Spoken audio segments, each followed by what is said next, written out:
Nabalitaan ng mga Pariseyo na si Jesus ay mas maraming nahihikayat na maging alagad at nababautismuhan kaysa kay Juan. Nalaman ito ng Pangnoon, bagaman hindi si Jesus mismo ang nagbabautismo kundi ang kanyang mga alagad.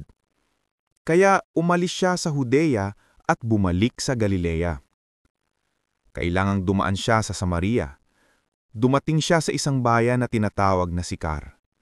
Malapit ito sa bukid na ibinigay ni Jacob sa kanyang anak na si Jose. Dito matatagpuan ang balon ni Jacob. Dahil napagod si Jesus sa paglalakbay, umupo siya sa tabi ng balon, halos katanghalian na noon. May isang Samaritanang dumating upang umigib, at sinabi ni Jesus sa kanya, "Maaari bang makiinom?" Wala noon ang kanyang mga alagad dahil sila'y bumibili ng pagkain sa bayan.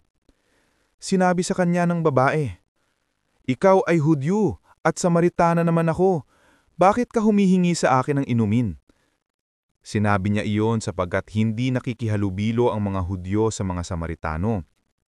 Sumagot si Jesus, "Kung alam mo lamang ang kaloob ng Diyos at kung sino itong humihingi sa iyo ng inumin, ikaw ang hihingi sa kanya at bibigyan kanya ng tubig na nagbibigay buhay." Nagsalita ang babae, "Ginoo, malalim ang balong ito at wala ka namang pansalok.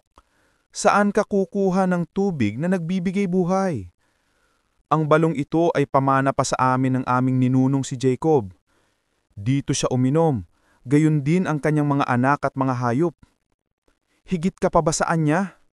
Sumagwat si Jesus, "Ang bawat uminom ng tubig na ito'y muling mauuhaw, ngulit ang sino mang uminom ng tubig na ibibigay ko sa kanya ay hindi na muling mauuhaw kailanman.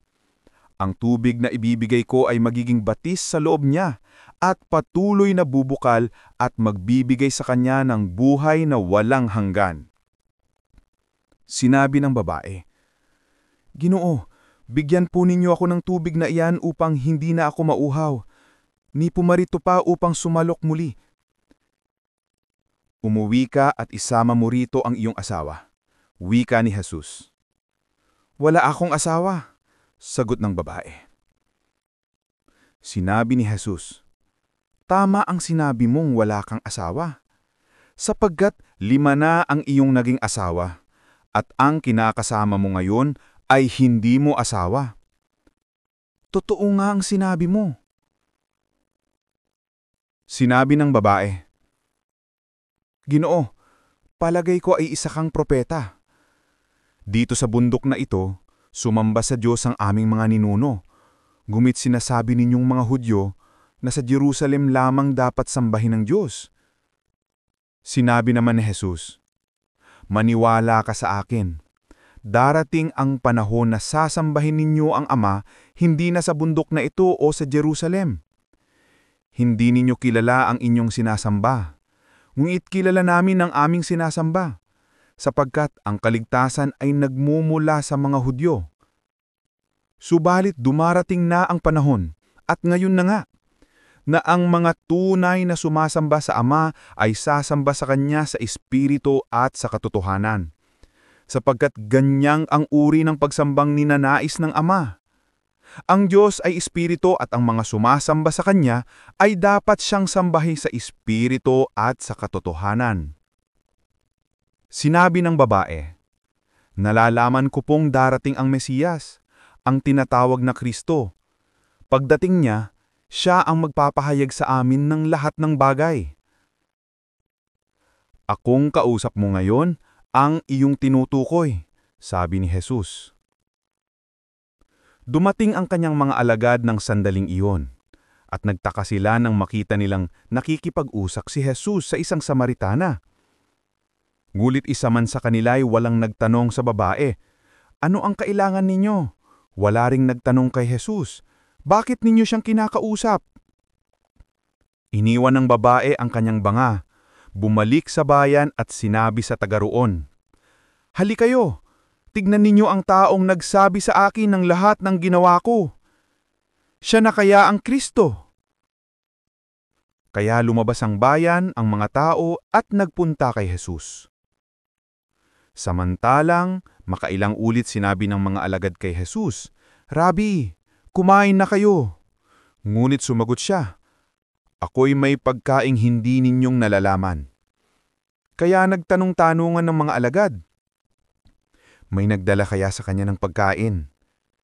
Sinabi sa kanila ni Jesus, "Ang pagkain ko ay tuparin ang kalooban ng nagsugo sa akin at tapusin ang ipinapagawa niya sa akin. Hindi ba sinasabi ninyong 4 na buwan pa at anihan na? Sinasabi ko naman sa inyo, masdan ninyo ang mga bukid. Hinog na ang trigo at handa ng anihin." Ang umaani ay tumatanggap ng kabayaran at nagtitipon ng bunga para sa buhay na walang hanggan. Kaya't magkasamong magagalak ang nagtatanim at ang umaani. Dito nagkatotoo ang kasabihang, iba ang nagtatanim at iba naman ang umaani. Isinugo ko kayo upang anihin ang hindi ninyo itinanim. Iba ang naghirap dito at kayo naman ang umani ng kanilang pinaghihirapan. Maraming Samaritano sa bayang iyon ang naniwala kay Jesus dahil sa patotoo ng babae. Sinabi niya sa akin ang lahat ng aking ginawa. Kaya't pumunta sila kay Jesus at nakiusap na tumigil muna siya roon. At tumigil nga siya roon sa loob ng 2 araw. At marami pang sumampalataya nang mapakinggan siya.